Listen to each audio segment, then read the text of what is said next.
आज की वीडियो में मैं स्टेट बैंक ऑफ पाकिस्तान एसबार्ट का जो पेपर हुआ है 20/10/2024 को एनटीएस ने कंडक्ट की है उसका हम पार्ट सेकंड क्या करेंगे इस वीडियो में। मैं डिटेल एक्सप्लेनेशन के साथ आपको चीज़ें एक्सप्लेन करूंगा, ठीक है।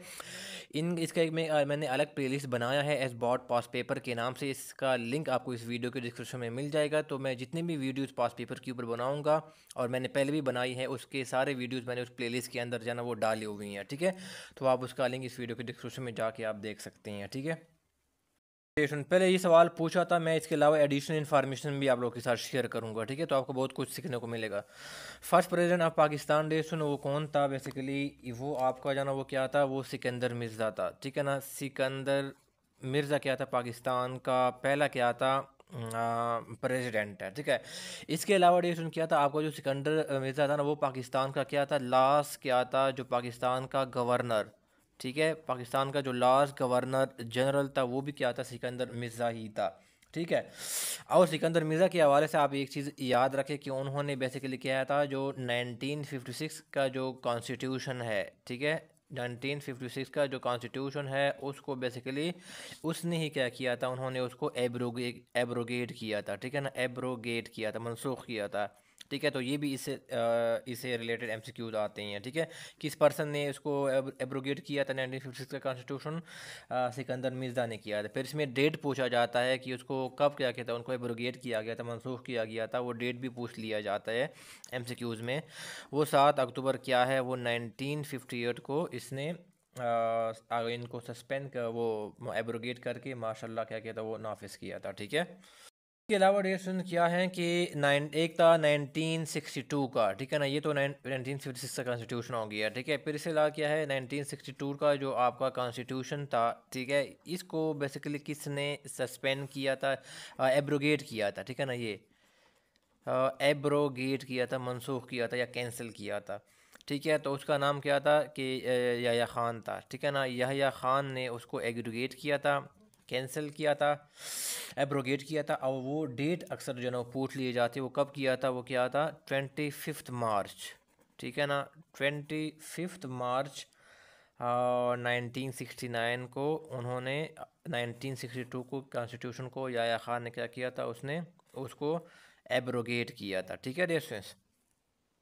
इसके अलावा क्या था, नेक्स्ट सवाल जो पूछा गया था एसबॉट एसबीपी में एनटीएस ने, ठीक है ना, वो ये पूछा गया था, एक नाम था वो रॉकेट था, ठीक है ना। जो रॉकेट था उसका नाम बेसिकली उन्होंने पूछा था कि जो मरीख था, ठीक है ना, जो इनका जो मार्स मिशन था उसके ऊपर बेसिकली किस कंट्री ने भेजा था। और उनका रॉकेट का नाम उन्होंने एक क्वेश्चन में मेंशन किया था, TIAN टियान विन, ठीक है, टियान विन 1। ये किस कंट्री ने क्या किया था, इस मार्स जो मिशन है इसके ऊपर इस रॉकेट को भेजा था, ठीक है। तो उस कंट्री का नाम ऑप्शन में कंट्रीज क्यों थी, तो उसका करेक्ट ऑप्शन डेशन क्या था, वो बेसिकली वो चाइना था, ठीक है। और चाइना ने क्या किया था 23 जुलाई, ठीक है, 23 जुलाई क्या था 2020 को क्या किया था उन्होंने मरीख के ऊपर ये रॉकेट क्या था वो भेजा था, ठीक है, टियानविन 1। तो मैं एडिशनली से इम्पोर्टेंट इन्फॉर्मेशन डिस्ट्रीब्यूशन मैं आपको दे देता हूँ कि आपका जो यूएई है, ठीक है, ये यूएई ने भी क्या किया था मरीख के ऊपर क्या किया था। मैं बीच में आप लोगों को रुकूंगा। अगर आप मैनेजमेंट साइंसेज और कॉमर्स के स्टूडेंट हैं और आप टेस्ट की प्रिपरेशन करना चाहते हैं, जो भी हो, एफपीएससी हो, पीपीएससी हो, केपीएससी हो, ठीक है ना, अकाउंट ऑफिसर हो, अकाउंटेंट हो, ऑडिट ऑफिसर हो, सीनियर ऑडिटर हो, लेक्चरर मैनेजमेंट साइंसेज हो, लेक्चरर कॉमर्स हो, एडी अकाउंट्स हो या assistant manager account and finance हो, ठीक है। अगर आप इसकी प्रिपरेशन करना चाहते हैं डियर स्टूडेंट्स, मैं इनकी क्लासेस बेसिकली मैं ऑफ़र करता हूँ। इनकी जो डेमो बेसिकली क्या है वो लेक्चर है, आपको प्लेलिस्ट जो है ना इस वीडियो की डिस्क्रिप्शन में मिल जाएगा। तो आप जो है वो प्लीज़ जो है वो दे सकते हैं डेमो लेक्चर, ठीक है ना। अगर आपको मजीद डिटेल जनरेशन के क्लासेस में चाहिए, अगर आप इंटरेस्टेड है तो यहाँ पर आपको नंबर शो होगा, तो वहाँ पर कॉन्टैक्ट करके आप बाकी जो है वो डिटेल जो है वो ले सकते हैं उनकी प्रिपरेशन के हवाले से, ठीक है। सुनने का बहुत शुक्रिया। वो मिशन उन्होंने रॉकेट बेसिकली भेजा था, उस मिशन का क्या नाम था, ये अभी आप क्या करो वो याद रखो, ठीक है ना। जो यूएई ने भेजा था होप मार्स, ठीक है ना, होप मार्स मिशन, ठीक है ना, ये उस मिशन का नाम था, ठीक है। और कब बेसिकली उन्होंने भेजा था, वो जुलाई, ठीक है ना, जुलाई 19 2020 को, ठीक है ना। या आप कह सकते हैं ईयर क्या है, 2020 था। उसमें बेसिकली क्या कहता है, मरीज़ के ऊपर इसने ये मिशन भेजा था। उस मिशन का नाम था होप मार्स मिशन, ठीक है।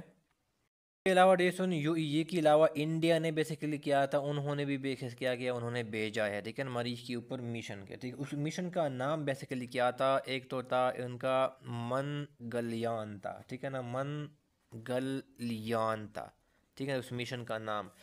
या इसको और भी नाम दिया जाता है, वो ये है कि मार्स ऑर्बिटर मिशन, ठीक है, मार्स ऑर्बिटर मिशन, ठीक है। और ये बेसिकली कब उन्होंने भेजा था, उन्होंने 2013 में, ठीक है, 2013 में उन्होंने बेसिकली क्या किया था, उन्होंने भेजा था इंडिया ने। और यूए ने 2020 में भेजा था, ठीक है, लॉन्च किया था। इस क्या है फिर अभी जो यूएसए है, ठीक है ना, उन्होंने बेसिकली क्या किया, उन्होंने भी भेजा था, ठीक है ना। वो क्या था 2020 में यूएसए ने भेजा था मिशन के ऊपर, ठीक है, वो मरीज के ऊपर, मार्स के ऊपर। और उस मिशन का बेसिकली क्या था, वो ये था ना, परजोवेरेंस, ठीक है ना, ये परजवेरेंस रोवर के नाम से क्या कहता है, उन्होंने रॉकेट क्या किया था, मरीज के ऊपर क्या किया था, वो जो मार्स प्लेनेट है, ठीक है ना, मार्स की हम बात कर रहे हैं, मरीज के ऊपर ये भेजा था, ठीक है डियर स्टूडेंट्स। और चीज़ याद रखें कि जो 1964 है ना, ये बेसिकली क्या है, डेट ऑफ लॉन्च है, ठीक है ना। ये 1965 में जाके उन्होंने वहाँ पर लैंड किया था, ठीक है। तो ये डेट की वजह से आप कंफ्यूजन मत होना। 1964 वो ईयर था जिसमें उन्होंने लॉन्च किया था, और ये याद रखो कि वो सक्सेसफुल हुआ था, ठीक है ना। अगर कोई आपसे पूछे एमसीक्यूज़ में कि फर्स्ट जो कंट्री था जिन्होंने सक्सेसफुली अपना जो मिशन था मार्स के ऊपर जो ना वो भेजा था, वो सक्सेसफुल था, वो कौन था, वो फिर नासा का, नासा मैरीनर 4 उनका वो था, ठीक है। लेकिन अगर वो पूछें कि फर्स्ट कंट्री कौन है जिन्होंने मरीज के यूपर कोई मिशन भेजा था, तो वो सोवियत यूनियन था, ठीक है ना। आल तो वो क्या था, वो सक्सेसफुल नहीं हुए थे, लेकिन फर्स्ट कंट्री उन्होंने क्या था, वो भेजा था। इसके बाद फिर क्या किया था, यूएसए ने भेजा था, उनका क्या था, वो सक्सेसफुल लैंड उसने कर दिया था, ठीक है। इसके अलावा डेट्स हम आ जाते हैं, ये एमसीक्यूज पूछा था एसबॉट में 27 बैच में कि लाहौर रेजोल्यूशन, ठीक है, लाहौर जो रेजोल्यूशन है, इसको और क्या नाम कहा जाता है, ठीक है ना, कोई और नाम से भी इसे, it can be called by another name, ठीक है, पाकिस्तान रेजोल्यूशन के नाम से भी ये जाना जाता है, ठीक है। लाहौर रेजोल्यूशन से और इम्पॉर्टेंट एमसीक्यू है जो मैं करवाना चाहता हूँ, वो ये है कि main demand of Pakistan resolution क्या था। तो बेसिकली रेजोल्यूशन क्या था, वो ये था कि मुसलमानों के लिए एक अलग जो है ना, वो एक रियासत का क़याम क्या करे, वो अमल में लाया जाए। मतलब जो जो, जो सब कॉन्टिनेंट था ना, उसमें जो मुस्लिम मेजॉरिटी एरियाज़ है और जो कि जोग्राफिकली कनेक्टेड है, ठीक है ना, कंटीजियस एरिया है, जोग्राफिकली कनेक्टेड एरियाज़ है, उनको बेसिकली मिलाया जाए और एक सेपरेट क्या करे, मुसलमानों के लिए एक अलग रियासत का क़याम क्या करे, वो अमल में लाया जाए, ठीक है। तो ये इनका बेसिकली क्या था, उसका मेन डिमांड था पाकिस्तान रेजोल्यूशन में मुसलमानों का, ठीक है। फिर आ जाते हैं कि president at all India Muslim league during Lahore resolution, जब लाहौर रेजोल्यूशन के टाइम पे ऑल इंडिया मुस्लिम लीग का प्रेसिडेंट कौन था, तो वो कायद आज़म मोहम्मद अली जिन्ना था। फिर इसमें से आ जाता है कि किस पार्टी ने लाहौर रेजोल्यूशन को प्रेजेंट किया था। तो ये भी आप याद रखें कि ऑल इंडिया मुस्लिम लीग ही ने लाहौर रेजोल्यूशन को प्रेजेंट किया था, ठीक है ना। और उस टाइम पे प्रेसिडेंट कौन था, ऑल इंडिया मुस्लिम लीग का कायद आज़म मोहम्मद अली जिन्ना, ठीक है ना। आज फिर आ जाते हैं कि किस जगह पे वो हुआ था, प्रेजेंट किया था लाहौर में, ठीक है ना। इसलिए एमसीक्यूज ये भी आ जाता है कि किस सेशन में मुस्लिम लीग, ऑल इंडिया मुस्लिम लीग की किस सेशन में क्या किया था, वो पाकिस्तान रेजोल्यूशन को प्रेजेंट किया था। तो वो क्या था, लाहौर में जो सेशन हुआ था ऑल इंडिया मुस्लिम लीग का, ठीक है, लाहौर आप याद रखो, उस सेशन में बेसिकली क्या था, पाकिस्तान रेजोल्यूशन को प्रेजेंट किया था। और वो डेट क्या था, 23 मार्च 1940 को, ठीक है। और कॉन्सिक्वेंस ऑफ पाकिस्तान रेजोल्यूशन क्या हुआ था कि मुसलमानों ने क्या किया, जिसके बाद क्या किया था, एक सेपरेट नेशन का मुसलमानों के लिए demand for separate nation of Muslim का क्या किया था, मुसलमानों ने अलग जो रियासत का मुतालबा उन्होंने शुरू कर दिया था, ठीक है, अपने लिए, ठीक है। तो ये उनका बेसिकली इम्पैक्ट था, या आप कह सकते हैं उनका कॉन्सिक्वेंस था, ठीक है ना, पाकिस्तान रेजोल्यूशन का।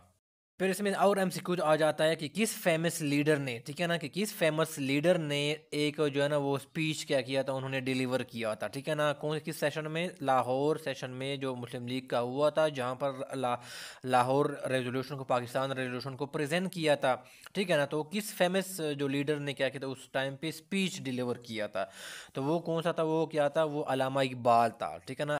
एस बार 27 बैच में ये भी सवाल पूछा था कि why ozone layer is important to us, ठीक है ना। तो इसका बेसिकली आंसर क्या था, जो ऑप्शन में गिवन था वो बेसिकली ये था कि हमें क्या करता है, प्रोटेक्ट अस फ्रॉम जो अल्ट्रा वायलेट रेज है, ठीक है ना, यूवी जो रेज है जो कि हार्मफुल रेज होती है, ठीक है ना, उससे बेसिकली क्या करता है, हमें प्रोटेक्ट करता है, ठीक है। तो ये ओजोन लेयर क्या होता है, उसके काम आता है, ठीक है। था कि ट्विटर को, ठीक है ना, ट्विटर को उसने बाय किसने किया था, ठीक है ना, तो बेसिकली क्या था, वो इलॉन मस्क था, ठीक है ना। उसने बेसिकली क्या किया था, उन्होंने उसको बाय किया था। फिर डेट आपको पता होना चाहिए कब किया था, डेट सुन 27 क्या था, अक्टूबर 2022 को क्या किया था, उन्होंने टेक ओवर किया था और ट्विटर को उन्होंने ख़रीद लिया था। अच्छा, फिर आ जाता है कि कितने में ख़रीदा था, तो ये डेट सुन क्या है, अप्रॉक्सीमेटली, ठीक है ना, अप्रॉक्सीमेटली क्या था, वो 44 बिलियन बेसिकली क्या था, यूएस डॉलर में इलॉन मस्क ने उसको ख़रीदा था, ठीक है। फिर इसमें आ जाता है कि उसको रीब्रांड कब किया गया था, यानी उसका जो नेम बेसिकली क्या किया था, उनको चेंज कर दिया गया था, रीब्रांडेड किस एरा वो डेट को किया गया था, तो इसको हवाले से आप याद रखो, डेट को उसको रीब्रांड किया गया था 23 जुलाई, ठीक है, या आप सिंपली ईयर याद रखें, 23 जुलाई 2023 को क्या किया था, ट्विटर को रीब्रांड करके उसका नाम क्या था, उनको एक्स क्या कहता है, उनको रख दिया गया था, ठीक है। आप इसको एक्स कहते हैं, ट्विटर नहीं कहते। जो आपका जो ट्विटर है ना, इसको बेसिकली क्या किया था, उसको को फाउंड किया था, ठीक है ना, यानी ये क्या था, उन्होंने उसको वो किया था डेट 2006 में सबसे पहले, ठीक है ना, ट्विटर को इंट्रोड्यूस किया था। और किसने उसको जॉइन, जो को फाउंडर इसके कौन कौन थे, तो उसमें बेसिकली क्या था, जैक, ठीक है ना, जैक डोरसी, ठीक है ना, ये बेसिकली क्या था, ट्विटर में क्या था, इलॉन मस्क से पहले क्या था, ये सबसे ज़्यादा मेजर जो शेयर होल्डर था ट्विटर में, वो कौन था, जैक डोरसी था, ठीक है ना, इसके एक्विजिशन से पहले, इलॉन मस्क से पहले।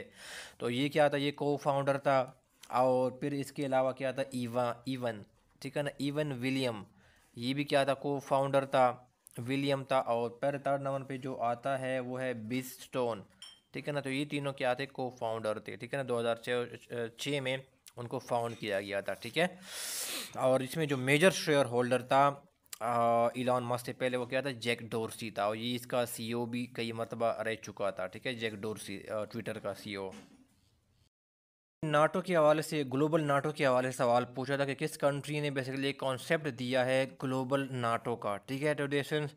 तो वो बेसिकली क्या है, वो यूके जो कंट्री है, उन्होंने ये कॉन्सेप्ट दिया है, ठीक है। अब देखो डेशन, यहाँ पर चूंकि नाटो आया हुआ है, तो उसके हवाले से हम कुछ एमसीक्यूज इंपॉर्टेंट डिस्कस कर लेते हैं। नाटो का मतलब क्या है, नॉर्थ एटलांटिक ट्रीटी ऑर्गेनाइजेशन, ठीक है ना।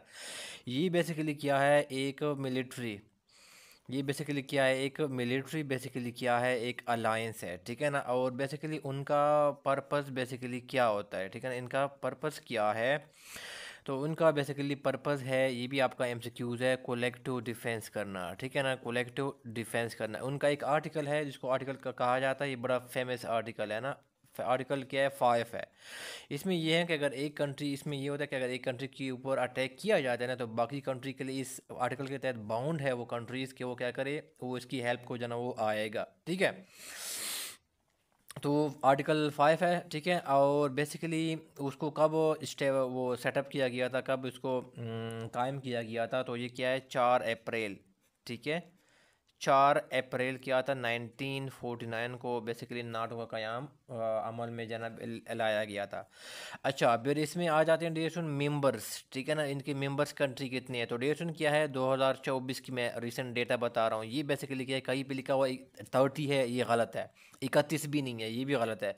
जो एग्जैक्ट जो फिगर है, जो कि मैंने खुद इसकी जो इसकी ऑफिशियल वेबसाइट के ऊपर जाएगा ना, वहाँ पर इंफॉर्मेशन ये मिली है, ठीक है। तो ये क्या है, इसकी रीसेंट जो इसकी मेंबर्स है वो 32 कंट्रीज़ है। और जो रीसेंट जो क्या है कंट्री है जिन्होंने नेटो को बेसिकली किया है, वो ज्वाइन किया है, वो बेसिकली क्या किया है, उसका बेसिकली डेशन नाम है, वो है स्वीडन है, ठीक है। वो क्या है, उनका नाम स्वीडन है जिन्होंने ज्वाइन किया हुआ है। और ये कब उन्होंने ज्वाइन किया था, उन्होंने 7 मार्च, ठीक है, 7 मार्च किया है 2024 को। स्वीडन ने नेटो को, जो लेटेस्ट कंट्री है, रीसेंट कंट्री है, उन्होंने नेटो को ज्वाइन किया है। तो इनके ज्वाइन करने से क्या हो गया, उनके जो टोटल मेंबर हो गए हैं वो 32 हो गए हैं, ठीक है। अब और फिर इसका आ जाता है कि इनका हेडक्वार्टर, ठीक है ना, नेटो का हेडक्वार्टर वो कहाँ पर है, वो क्या है, ब्रसल, ठीक है, वो ब्रसल में है। और ब्रसल कहाँ पर है, वो बेसिकली वो बेल्जियम में है, ठीक है, यहाँ पर इनका हेडक्वार्टर है। और फिर इसमें आ जाता है कि बताओ कि उनका जो सेक्रेटरी जनरल है वो कौन है, रीसेंट जो सेक्रेटरी जनरल है, तो वो क्या है, जीन, ठीक है ना, ये जीन स्टोलन। ये डिएक्शन क्या है, जीन स्टोल्टन, ठीक है ना, STOLTEN, स्टोल्टनबर्ग, ठीक है ना। इसका रीसेंट बेसिकली क्या है, रीसेंट यानी अगर हम 2024 की हम बात कर रहे हैं, ठीक है, तो इसका क्या है, नाटो का है, ठीक है, सेक्रेटरी जनरल है जीन स्टोलनबर्ग। ये है कि व्हेन अ बॉडी, ये सवाल पूछा था कि when a body is shifted from earth to moon what happens to its mass को, क्या होता है, ठीक है। तो इसका आंसर क्या है कि वो बेसिकली क्या है, वो इनका जो मास होता है वो बेसिकली क्या होता है, वो अनचेंज रहता है, ठीक है। जो क्वेश्चन था एसबॉट 27 बैच में एनटीएस ने जो पूछा था वो ये है कि Russia suspended funds of which UN agency ना इन 2021। तो बेसिकली वो कौन सा था, बेसिकली वो यूनिसेफ था, ठीक है ना, यूनिसेफ, ठीक है ना। यहाँ पर इसका एब्रीविएशन क्या है, वो है यूएन, ठीक है ना, UN international, United nation international children emergency fund, ठीक है ना, चिल्ड्रन इमरजेंसी फंड, ठीक है। ये बेसिकली क्या इसकी एब्रीविएशन है। और डिएशन फिर इसमें से आ जाता है कि उनको कब स्टेब्लिश किया गया था यूनिसेफ को, तो ये बेस्ट क्योंकि ये यूएन की एक एजेंसी है। 11 दिसंबर 1946 को, ये ईयर आप क्या करें उसमें से याद रखें, ठीक है ना। फिर इसमें इंपॉर्टेंट क्यूज़ ये है, ये मैं आपको एडिशनल इन्फॉर्मेशन दे रहा हूँ कि इनका हेडक्वार्टर कहाँ पर है, ठीक है ना। तो वो बेसिकली क्या है, न्यूयॉर्क में है, ठीक है, न्यूयॉर्क सिटी यूएसए में इसका बेसिकली हेडक्वार्टर है। और उनका बेसिकली पर्पज़ क्या है, ठीक है ना, यूनिसेफ का बेसिकली मेन सॉरी इसका जो मेन पर्पस क्या है, तो इनका मेन पर्पस ये है कि टू प्रोटेक्ट, ठीक है, टू प्रोटेक्ट क्या है, चिल्ड्रन, उनको क्या करना, प्रोटेक्ट करना, एंड क्या है, and promote welfare of the क्या है, वो चिल्ड्रन, और उनकी जो वेलफेयर है उनको क्या करना, प्रमोट करना, ये क्या है, यूनिसेफ का बेसिकली क्या है, ये पर्पज़ है, ठीक है। तो इस हवाले से ये इंपॉर्टेंट एमसीक्यूज वो आप याद रखिएगा, ठीक है। इस बोर्ड के लिए जो एनटीएस ने 27 बैच के लिए पूछा था वो ये था कि Pakistan has been rank out of 52 countries in the world economic forum, ठीक है ना, फाइनेंशियल डेवलपमेंट रिपोर्ट, ठीक है। तो ये ऑप्शन क्यों, तो इसमें करेक्ट ऑप्शन क्या था, 34 था, ठीक है। डे स्टूडेंट, जो वर्ल्ड इकोनॉमिक फोरम है ना, ये मुख्तलिफ किस्म के इंडिकेटर वो इसके ऊपर वो करते हैं, रैंकिंग करते हैं। अब इसमें से जो पूछा गया था क्या, वो क्या था, फाइनेंशियल डेवलपमेंट रिपोर्ट का फाइनेंशियल डेवलपमेंट का पूछा था, ठीक है, इसके ऊपर पाकिस्तान की जो रैंकिंग है ग्लोबल वाइज। लेकिन इसके अलावा क्या हो रहा था, ये मुख्तलिफ़ किस्म के जो इंडिकेटर होते हैं उसके ऊपर रैंकिंग कर रहे होते हैं। जैसे मैं कहता हूँ ये जैसे है ग्लोबल, ठीक है ना, ये भी मैं साथ आप लिख देता हूँ। ग्लोबल क्या है, जेंडर, ठीक है ना, ग्लोबल जेंडर गैप है, ठीक है ना। ये इसके ऊपर क्या बेसिकली क्या करते हैं, रिपोर्ट क्या करता है, वो इशू करता है जिसमें रैंकिंग बताता है। एक ये भी इंडिकेटर हो गया, ठीक है, जो कि वर्ल्ड इकोनॉमिक फोरम करता है। और फिर क्या हो गया, ट्रैवल, ठीक है ना, travel and tourism, travel and tourism development, ठीक है। डेवलपमेंट मेरी राइटिंग अगर समझ नहीं आ रही लेकिन मैं साथ साथ पढ़ भी रहा हूँ, travel and tourism development index, ठीक है।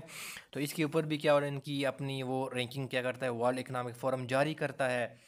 और फिर इसमें आ जाते हैं ग्लोबल, ठीक है, ग्लोबल क्या है, कम्पिटिटिव इंडेक्स, ग्लोबल कैम्पिटिटिव इंडेक्स, ठीक है ना। इसके ऊपर बेसिकली क्या है, वो वर्ल्ड इकोनॉमिक जो फोरम है, ये बेसिकली इस इंडिकेटर के ऊपर, इन जो तीन मैंने बताई हैं इनके ऊपर क्या है, बेसिकली ये रैंकिंग इशू करता है। जो टेस्ट में पूछा था वो फाइनेंशियल डेवलपमेंट के ऊपर क्या था, पाकिस्तान की रैंकिंग ग्लोबल वाइज पूछी गई थी।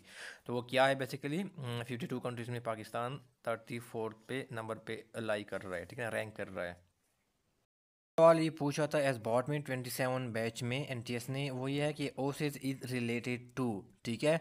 तो ओसिस क्या है बेसिकली, ये एक डेजर्ट से बेसिकली क्या है एक रिलेट करती हैं, ठीक है ना, टर्म रिलेट करती है। अब डेशन जो ओसिस होता है बेसिकली क्या हो जाता है, ये बेसिकली एक फर्टाइल बेसिकली क्या हो जाता है, फर्टाइल एरिया होता है, ठीक है ना। डेजर्ट में एक फर्टाइल एरिया होता है, ग्रीन एरिया होता है, जो कि बेसिकली क्या है वो लाइफ को जो है ना वो बेसिकली क्या है वो सपोर्ट करते हैं, ठीक है ना। जैसे प्लांट की लाइफ हो गया, ठीक है ना, यहाँ पर प्लांट्स वगैरह ग्रो करते हैं और वहाँ पर वाटर भी होता है, तो वहाँ पर जो है ना एनिमल भी यहाँ पर जो है ना उनकी लाइफ को सपोर्ट करते हैं, ठीक है। तो ये किस्म का फर्टाइल किस्म का एक ग्रीनरी किस्म का जो है ना ग्रीन एरिया होता है डेजर्ट में, ठीक है। तो जो ओसिस का जो टर्म है वो क्या है बेसिकली डेजर्ट के साथ क्या है रिलेटेड है, ठीक है। पूछा गया था इस बॉट में 27 बैच में कि which technology is use by the State Bank of Pakistan to print notes या मनी को प्रिंट करने के लिए। तो इसका करेक्ट ऑप्शन क्या था, यूरो टेक्नोलॉजी बेसिकली क्या State Bank of Pakistan use करती है, ठीक है। नेक्स्ट एमसीक्यूज ये पूछा था कि which country domestically produce a cruise missile, ठीक है ना। तो उसमें बेसिकली आपको एक था ईरान का बेसिकली नाम आया था ऑप्शन में, फिर एक आया था इराक का बेसिकली नाम आया था, और फिर जो था वो इसराइल का नाम आया था, ठीक है ना। ये तीनों जो स्टूडेंट ने मेरे साथ शेयर किए हैं एमसीक्यूज, तो उसका जो करेक्ट ऑप्शन था डेशन वो क्या था, वो ईरान था, ठीक है। था एस बॉट 27 बैच में एनटीएस ने कि first black women to serve as a US Supreme Court जज, ठीक है। तो उसका नाम बेसिकली आप लोगों से पूछा था, तो वो इनका नाम क्या था, कितन, ठीक है ना, कितन जी ब्राउन, ठीक है। ब्राउन और जैक्सन था, ठीक है ना, JACKSON, ठीक है। तो ये बेसिकली उनका नाम था जो कि first female women supreme court का जज है USA में, ठीक है। वीडियो में इतना ही है, ठीक है। हमने मोस्टली जीके से रिलेटेड सवाल कवर किए हैं, ठीक है। नेक्स्ट जो वीडियोस होंगी उसमें मैं अंग्रेज़ी को जो है ना मैं कवर करूँगा, ठीक है। और मैंने एक प्लेलिस्ट बनाई है एस बॉट पास पेपर के नाम से, उसका लिंक आपको इस वीडियो के डिस्क्रिप्शन में मिल जाएगा, तो वहाँ पर आप बाकी पास पेपर जो है ना उसके अंदर आपको मिलेंगे, ठीक है। आपका कोई क्वेश्चन है, क्वेरी है, तो आप कमेंट बॉक्स में पूछ सकते हैं। सुनने का बहुत शुक्रिया, थैंक यू सो मच।